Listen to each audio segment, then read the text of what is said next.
Bonjour mes amis, j'espère que vous allez bien. Nouvelle vidéo critique à deux. Comment vas-tu mon frère? Bon, ça va, c'est la pêche. Pour cette nouvelle vidéo critique, on va vous parler de l'excellent film Netflix qui vient de sortir il y a à peu près 2 semaines, Le Cercle des Neiges. Le film qui fait fureur en ce moment, voilà, tout le monde le voit, tout le monde le commente.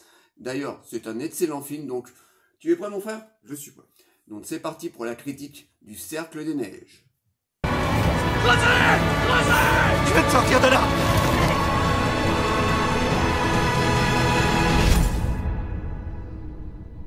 Tu vois, il faut qu'on tente le coup.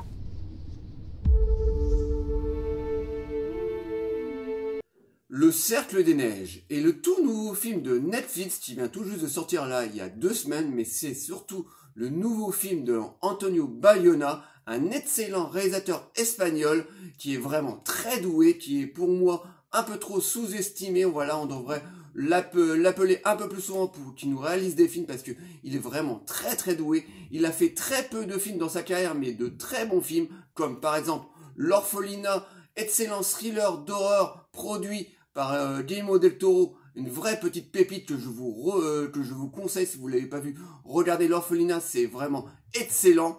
Il nous avait aussi réalisé son premier film survival très viscéral, The Impossible, sur les événements du tsunami qui s'est passé il y a quelques années en Thaïlande. Le film était vraiment très très bon, très proche des corps, donc un excellent film catastrophe.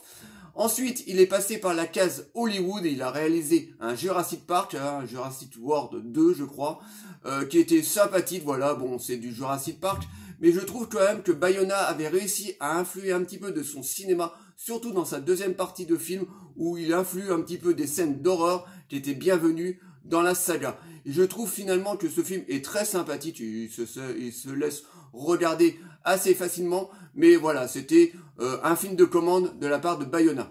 Et donc là, il revient en cette fin d'année 2023 avec un film Netflix, et pourtant en temps ordinaire, Netflix produit beaucoup de films très médiocres, très souvent oubliables, mais là, ils font très fort. Après le dernier Zack Snyder, Rebel Moon, maintenant c'est au tour de Bayona de nous délivrer un excellent film, et donc c'est Le Cercle des Neiges. Alors Le Cercle des Neiges est la 5e adaptation d'un drame qui s'est passé en 1972, où on suit les aventures, enfin, ou plutôt les désaventures d'une équipe de rugby qui prend un avion pour aller disputer un match de rugby en Chili. Et pendant leur traversée, et pendant qu'ils sont en train de survoler les montagnes de la Cordillère des Andes, leur avion va se scratcher, et cette équipe de rugby et les passagers de cet avion vont être obligés de survivre dans cet enfer blanc. Parce qu'ils n'ont absolument rien autour d'eux, à part de la neige et du froid, et un peu de nourriture, et très peu de vêtements, et ils vont être obligés de survivre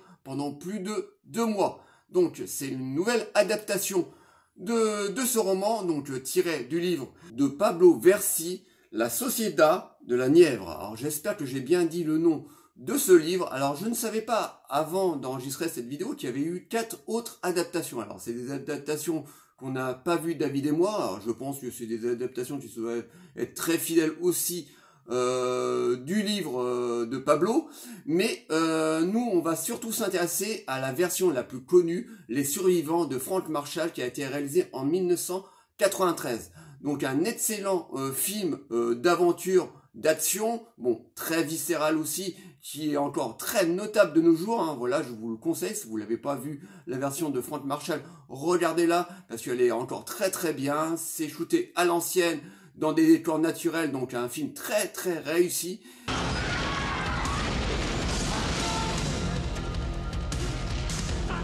Et là donc Antonio Bayona nous réalise donc une nouvelle version, mais complètement différente, surtout au niveau de sa réalisation et de sa photographie, qui est beaucoup plus dark et beaucoup plus viscérale. On a une colorimétrie beaucoup plus sombre, bien sûr du blanc, du marron, du gris. Beaucoup de scènes dans son film se passent pendant la nuit, pendant des tempêtes, donc on a beaucoup moins de lumière. Voilà, c'est beaucoup plus dark, comme c'est le cas du cinéma de Bayona, mais sans être trop artificiel. Voilà, c'est pas non plus du cinéma très très sombre, voilà, mais il met beaucoup de lumière quand même, parce que on a quand même des scènes qui se passent de journée. Mais si on veut le comparer avec la version de 93, qui est très très proche, parce que les deux films sont similaires. On retrouve énormément de scènes qu'on retrouve dans le film de Frank Marshall, on les retrouve dans le film de Bayona, mais là on a un style complètement différent, voilà, un style beaucoup plus proche du film fantastique horreur, un petit peu psychédélique comme ça, comme ça très tatiné de foi, de miracles. Bien entendu, il va invoquer assez rapidement dans son film l'histoire du cannibalisme, et ça, je vous en parlerai après. À tous les passagers, veuillez attacher vos ceintures. Donc, au niveau de la réalisation et de la photographie, c'est complètement différent, et bien entendu, nous expose à une vision différente de la version de Frank Marshall de 93. Alors, c'est un film donc très très bien réalisé, à 80% tourné dans des décors naturels. Bien entendu, il y a des scènes en CGI, mais ça se voit pas du tout, voilà. Bien, par exemple, la scène du crash, c'est une scène en CGI, mais très très bien faite, très très violente, voilà. Voilà, une des scènes catastrophes les plus violentes que j'ai pu voir au cinéma se trouve dans le film de Bayona. Voilà, une scène catastrophe quand même, une scène de crash assez violente, où on a des jambes brisées, des corps qui s'explosent contre les parois de la carlingue de cet avion, donc une scène assez rude. Ensuite, on a cette équipe de rugby donc qui va se retrouver perdue comme ça au milieu de ces montagnes enneigeuses. Ils vont vite s'apercevoir de l'état de leur survie, donc très rapidement ils vont être obligés de s'enfermer dans cette carlingue pour pouvoir déjà se protéger du froid, surtout de la nuit, des avalanches. Donc très vite on va voir ces jeunes gens, parce qu'ils sont tout jeunes, hein, ils ont entre 20 et 18 ans, donc ils vont être obligés comme ça de survivre à ce climat hostile qui est ces montagnes de la cordillère des Andes. Donc ils vont être obligés de s'enfermer. Au début ils ont un tout petit peu de victuailles, mais bien entendu ça va vite partir. Ils ont juste un petit peu de chocolat et limite un petit peu d'alcool, et au bout de 2 jours ils n'ont plus rien à bouffer. À un moment ils vont récupérer la plupart des vêtements pour se faire des vêtements. Si on mange pas, on va mourir. Manger quoi? Et là, on va rentrer pleinement dans un film très viscéral à ce moment-là. En tout cas, Bayona, c'est comme ça qu'il va présenter son film. Il va, bien entendu, ils vont être obligés de prendre une grande décision, c'est de manger les cadavres de leurs amis. Voilà, pour pouvoir survivre. Et à ce moment-là, Bayona va beaucoup jouer la carte de la foi, du miracle, voilà, parce qu'ils vont être cinglés en deux. Il y en a certains qui vont refuser, qui vont même limite préférer mourir que d'aller dévorer le corps de leurs amis, et puis d'autres, bien sûr, par instinct de survie, vont décider de manger leurs camarades pour pouvoir survivre. Et Bayona va beaucoup appuyer de ce côté-là par rapport à la version de Frank Marshall, qui était beaucoup plus un film d'aventure et d'action. Bon, il évoque bien entendu le côté du cannibalisme, hein, parce que c'est le cœur même de ce récit, hein. C'est comment être un homme après avoir mangé le corps d'un autre être humain. C'est ça en fait, le film est posé là-dessus. Et Frank Marshall l'invoque, bien entendu, mais beaucoup plus rapidement. C'est pas ça qui l'intéresse. Ce qui l'intéresse, c'est l'aventure et l'action, et le côté, bien sûr, survival, mais c'est beaucoup moins appuyé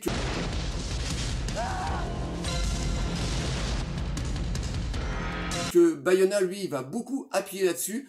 Donc, on a ce sujet sur le cannibalisme qui va arriver assez rapidement au bout de 1 heure de film. Donc on va avoir ces survivants qui vont se cingler en deux, qui vont finir par se mettre d'accord, donc ils vont commencer à manger les cadavres de leurs amis pour pouvoir survivre.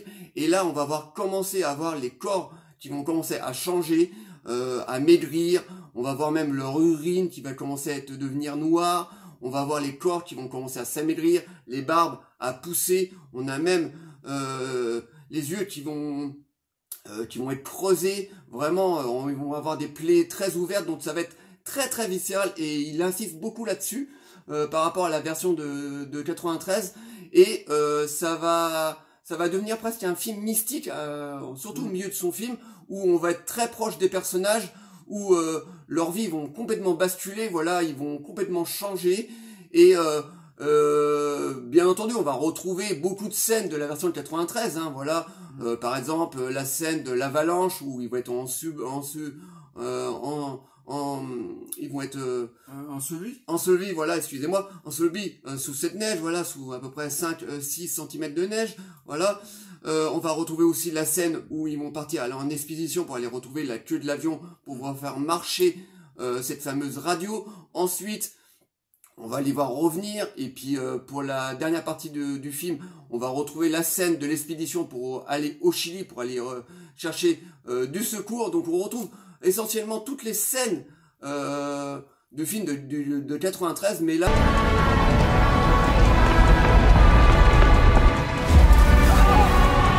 Là, on est beaucoup plus dans un film survival, très viscéral, très proche des corps. Il n'hésite pas, même par moments, à mettre des petites scènes à la lisière du film d'horreur. Voilà, bon, il s'arrête au bon moment parce que Bayona aurait pu tomber dans ce piège, nous faire montrer, par exemple, les survivants en train de découper la chair humaine pour pouvoir les manger. Et non, il s'arrête au bon moment, comme avait fait Frank Marshall en 93, en suggérant les scènes et non en les faisant montrant.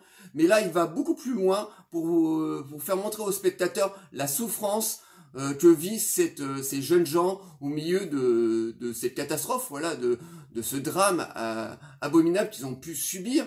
Et on est très proche des corps, donc on voit beaucoup de plaies ouvertes, beaucoup de gens qui meurent, beaucoup de questionnements, et il joue énormément là-dessus. Sinon, tout le reste est à peu près identique à la version de 93. Alors moi, c'est deux films que j'aime énormément parce qu'on a beaucoup aimé la version de 2023 de Bayona, parce que franchement, le réalisateur est vraiment très très doué, hein. Quand vous voyez sa réalisation, même si sa photographie est très sombre, on a de très beaux décors naturels, vraiment très bien shootés. En plus, il mélange des CJs avec de vrais décors, donc on voit absolument pas la supercherie. Voilà, le crash vraiment est très très bon, voilà, vraiment très très viscéral, très très marquant. Après ce crash, on se dit bon, là, ok, on va se retrouver dans un film très très dur, et c'est effectivement le cas. Après, toutes les scènes qui arrivent juste derrière sont vraiment très très marquantes. Alors moi, le petit bémol que je pourrais trouver à ce film, c'est son début et sa fin.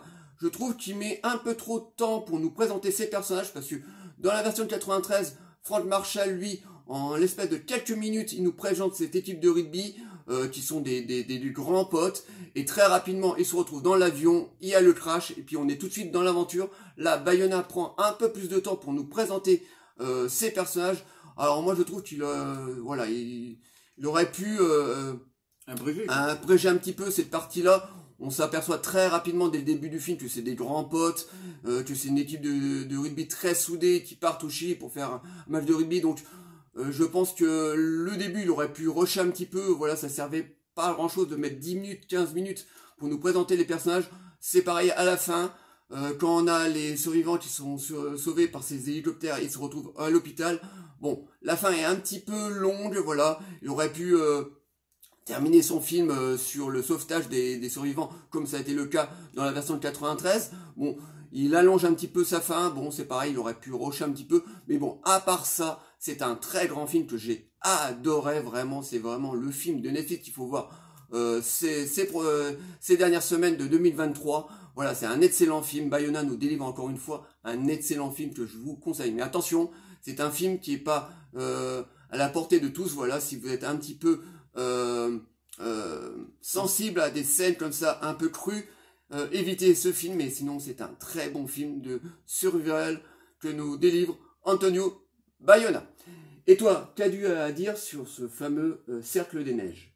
Tout d'abord, je vais revenir rapidement sur la carrière de ce réalisateur espagnol Bayona. Alors, il a eu une très bonne première période en Espagne, surtout avec L'Arphelina, qui était un film fantastique, je dirais fantasmé, avec une photographie fantastique, comme ça, très prenante, avec beaucoup de suspense. Et ensuite, sur un de ses premiers films américains, The Impossible, on suit cette famille pendant le tsunami qui s'est passé il y a de ça quelques années.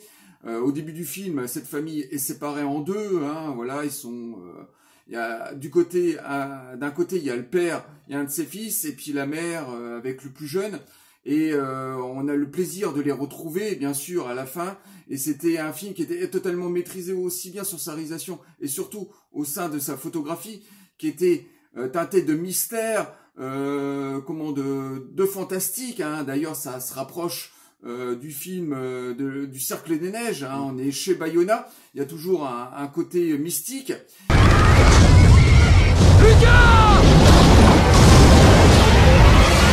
Et ensuite, le reste de sa carrière, bon, le Jurassic Park, moi je suis pas très fan de cette saga, en dehors du 3e, qui était une simple série B. Son film était plutôt réussi, mais voilà, je suis pas vraiment fan de cette saga. Et en revenant maintenant sur le Cercle des Neiges, ben voilà, c'est un film extrêmement maîtrisé, une nouvelle adaptation tirée d'un livre à succès. Et ce film, ben voilà, comme tu l'as dit, c'est déjà le mysticisme et la religion qui prédominent cette nouvelle proposition. Bayona prend le soin de nous faire un film choral, donc il n'y a pas de personnage qui va s'estirper, en tout cas dans un premier temps. Ensuite, dans la deuxième partie du film, bah, c'est légèrement différent. En tout cas, c'est un film choral sur la question de la religion, comment revenir dans un monde civilisé après des actes qu'on a commis comme ça pour survivre. Donc c'est tout le grand mystère de ce film. Et si on voit plus l'avion, même s'il passe au-dessus, ils nous verront pas. Et au niveau de sa réalisation, ben, c'est extrêmement maîtrisé, c'est assez glauque, c'est assez taciturne dans sa photographie, assez sombre, une prédomination des couleurs noir, marron, et bien sûr quand on est en extérieur, ben, c'est la domination du blanc. Forcément, on est dans les montagnes désertiques. Et voilà, c'est un film voilà, teinté de mystère sur le mysticisme et la religion. Et on voit ces corps qui s'amaigrissent. Et le film se déroule comme ça sur 2h30. C'était un film quand même assez long et on s'ennuie pas une seule seconde. Donc on est en permanence avec ce groupe de survivants et à aucun cas, même sur la fin du film, quand on se retrouve dans cette expédition pour aller chercher du secours, on est toujours avec ces personnages dans l'avion, ce qui n'est pas le cas dans la version de 93. En tout cas, Bayona nous délivre un film magistral que je vous conseille de découvrir. Et on n'arrivera pas au sommet ce soir. Quand on n'a plus rien à manger. Et maintenant, je vais faire le parallèle avec le film de Frank Marshall en 93, parce que j'ai eu l'occasion de le revoir hier soir. Donc j'ai pu faire le parallèle entre les deux films. Et le film de Frank Marshall en 93 est plus un film d'aventure, catastrophe, teinté de survival, mais c'est pas ce qui intéresse Frank Marshall dans son film. Lui, c'est de délivrer un film d'aventure très humain, hein, c'est ce qui rapproche les deux films d'ailleurs. Mais Frank Marshall, par exemple, au début du film, bah, on est dans un film choral avec énormément de personnages. Et ensuite, il arrive à extraire 2-3 personnages qui vont devenir des héros en fait, hein, qui vont partir pour l'expédition pour aller chercher du secours. Et c'est un film purement des années 90 avec son practical, les fonds verts. Certes, ça a un petit peu vieilli, c'est normal parce que le film a plus de 30 ans, mais il a ce charme certain des années 90. Et je dirais, peut-être légèrement différent de toi, Frank Marshall est un peu plus explicite sur la question du cannibalisme. On voit un des protagonistes découpé de la chair humaine dans le film de Frank Marshall, ce qu'on voyait très très peu dans le film de Bayona. En fait, Bayona, c'est pas ce qui l'intéresse du tout. Et Frank Marshall, lui, ce qu'il a envie de délivrer, c'est plus un film d'aventure, un film d'homme, d'aventure. D'ailleurs, dans l'expédition pour aller chercher du secours, on voit des scènes d'action qui a été rajoutées. Par exemple, un des personnages qui glisse, qui a failli tomber dans une crevasse. Une autre scène d'action où il glisse sur une autre paroi et on le rattrape à la dernière minute. On est plus dans le cinéma d'action à ce moment-là. Et même d'ailleurs, cette traversée est beaucoup plus longue dans le film de Frank Marshall. Un tout petit peu plus longue, hein, sur sa fin.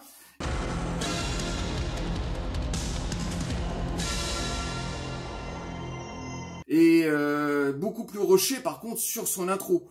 Frank Marshall décide en quelques minutes, à travers quelques diapos, quelques photos, nous décrire l'amitié entre ces personnages, et ensuite il nous balance directement dans le cockpit de cet avion avec ce crash spectaculaire déjà pour l'époque. Donc c'est deux films relativement différents et assez similaires à la fois, donc c'est un mix des deux. Il y a beaucoup de scènes qu'on retrouve dans les deux versions. Ils ont même repris la même chanson, Ave Maria, qu'on retrouve à la fin des deux films. Je pense que c'est un hommage qui a été porté pour Bayona pour le film de Marshall. Voilà, donc ces deux films extraordinaires.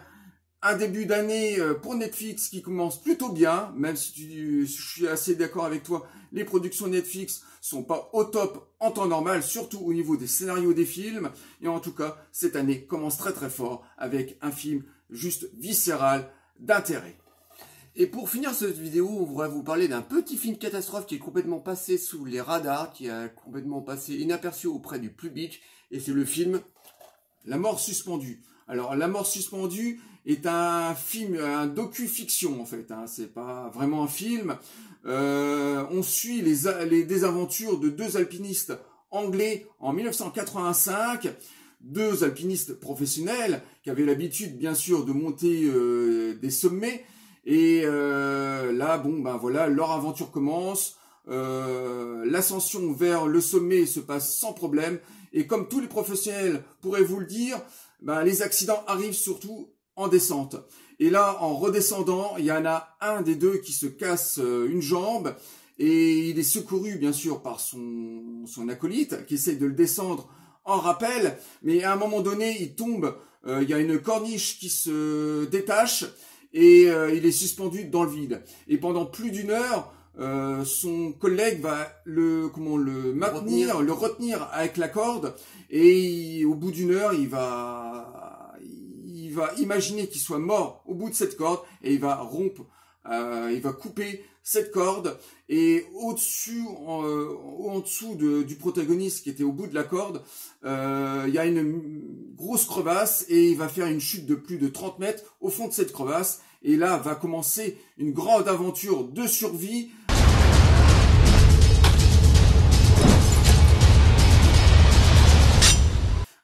Et c'est un film extrêmement prenant du début à la fin. Tout simplement parce qu'on a des scènes tournées avec de vrais acteurs et entrecoupées d'interviews des vrais protagonistes. Non, ce sont des acteurs. Non, c'est les vrais protagonistes qui racontent. Hein, donc ils ont vieilli, hein, on les voit, ils ont à peu près 45-50 ans. Et ils racontent entrecoupé de ces scènes filmées. Et certes, ce ne sont pas un film de cinéma, mais c'est tout comme on est captivé du début à la fin. Et en plus, c'est un film relativement court, hein, 1h40, sans temps mort, et avec une superbe musique, avec une mise en scène juste remarquable, tournée bien sûr en décor naturel. La mort suspendue, un film que je vous conseille vivement de découvrir. Oui. The Void.